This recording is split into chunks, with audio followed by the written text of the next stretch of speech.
Hello दोस्तों, जैन लिपि steno classes में आपका स्वागत है। डिक्टेशन स्टार्ट होगी 3 सेकंड बाद। स्टार्ट।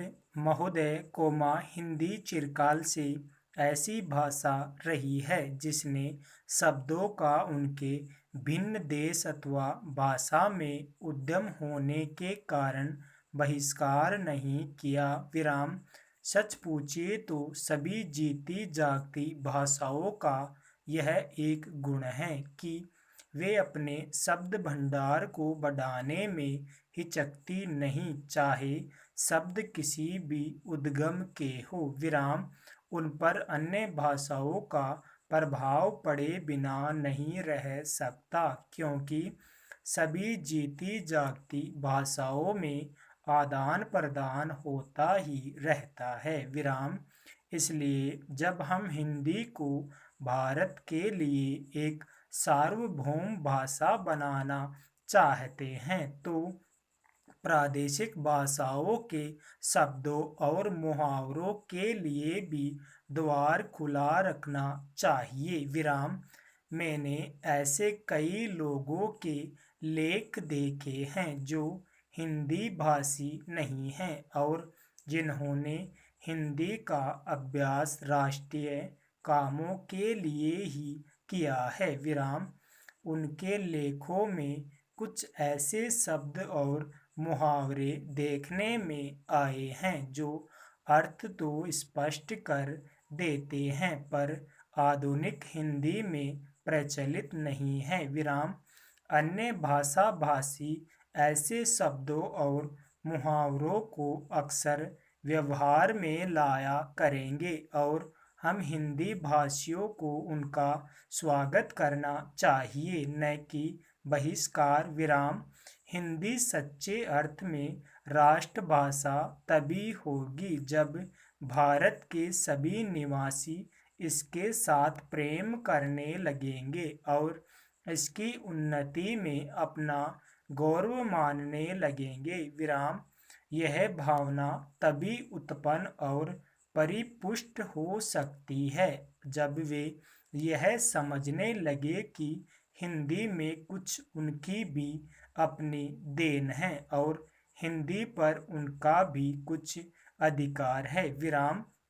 मैं समझता हूँ कि हमें इस भावना का स्वागत करना चाहिए और इससे डरना नहीं चाहिए। विराम। मैं तो यह भी मानता हूँ कि कहीं कहीं हमारे व्याकरण पर भी अहिंदी भाषियों का प्रभाव पड़ेगा और हमको उससे भी नहीं डरना चाहिए। विराम। पेरा।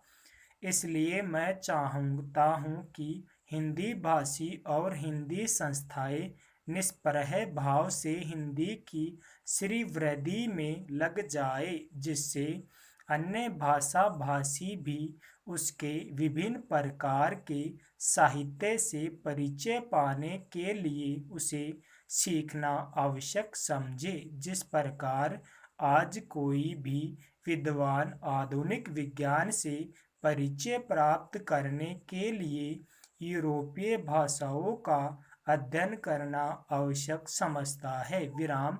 यदि केवल काव्य अथवा ललित कला संबंधी ग्रंथ ही यूरोपीय भाषाओं में होते तो हमको उन भाषाओं को सीखने की शायद आवश्यकता भी न होती, पर विज्ञान से परिचय प्राप्त करने के लिए उन भाषाओं का जानना अनिवार्य हो गया। विराम।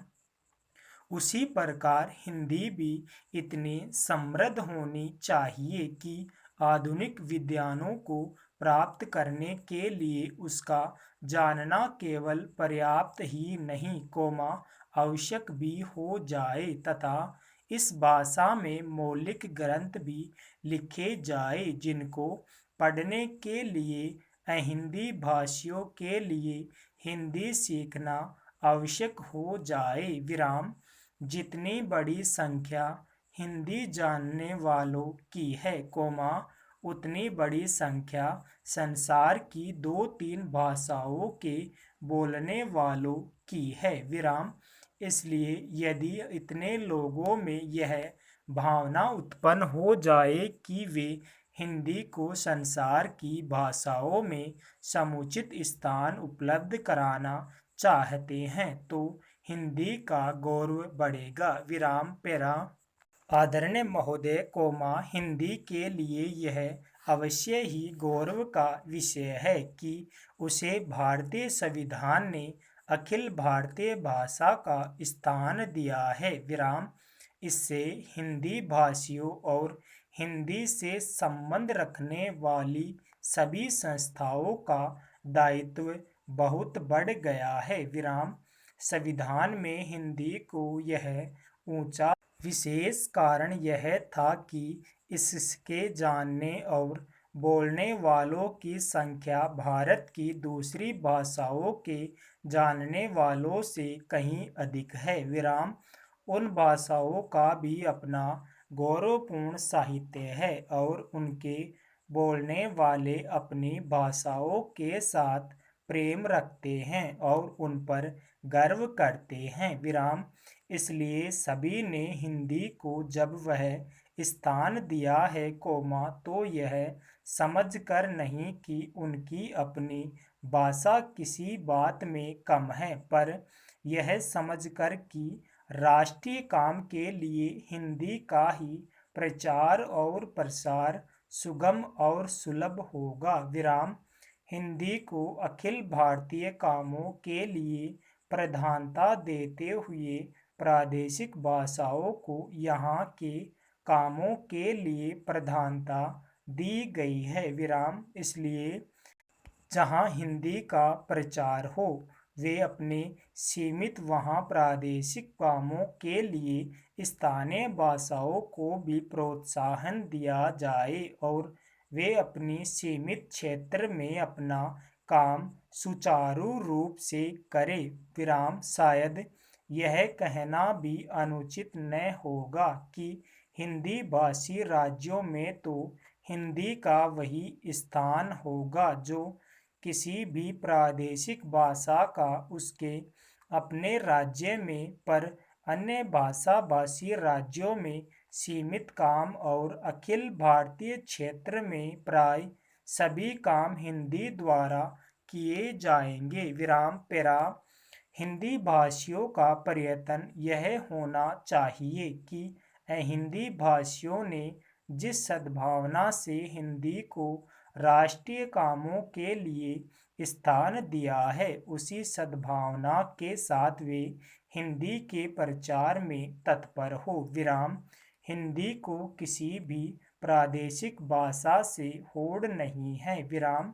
सच पूछिए तो हिंदी भाषियों को अन्य प्रादेशिक भाषाओं का पोषक और समर्थक होना चाहिए जिस प्रकार हिंदी भाषी हिंदी के पोषक और समर्थक होना चाहते हैं। विराम। हिंदी भाषियों के व्यवहार और आचरण से यदि कहीं भूल से भी यह आभासित हुआ कि हिंदी अन्य सभी भाषाओं से अधिक समृद्ध, अधिक परिपुष्ट साहित्य वाली या प्राचीन तथा नवीन विचारों और भावों को व्यक्त करने में अधिक शक्तिशाली भाषा है और इसलिए इसको अधिकार है कि अखिल भारतीय राष्ट्रीय कामों के लिए यह राष्ट्रभाषा मानी जाए, तो इसका फल यह होगा कि अन्य भाषा भाषी हिंदी के प्रति ईर्ष्या करने लगेंगे और जो संविधान चाहता है वह काम पूरा नहीं हो सकेगा और हिंदी उस स्थान को प्राप्त नहीं कर सकेगी जो संविधान ने उसे देने का निश्चय किया है। दूसरे शब्दों में हमें हिंदी का प्रचार नम्रतापूर्वक करना चाहिए। विराम। मुझे यह कहते हुए बड़ा हर्ष होता है कि इस दिशा में नागरिक प्रचारणी सभा का दृष्टिकोण सदा से व्यापक और उदार रहा है। विराम। सभा के पदाधिकारियों तथा कार्यकर्ताओं ने सदा ही अन्य भारतीय भाषाओं का समुचित आदर किया। विराम। यह सभा की परंपराओं के अनुकूल ही नहीं कि हीरक जयंती के उपलक्ष्य में एक प्रकाशन योजना बनाई गई है। विराम स्टॉप।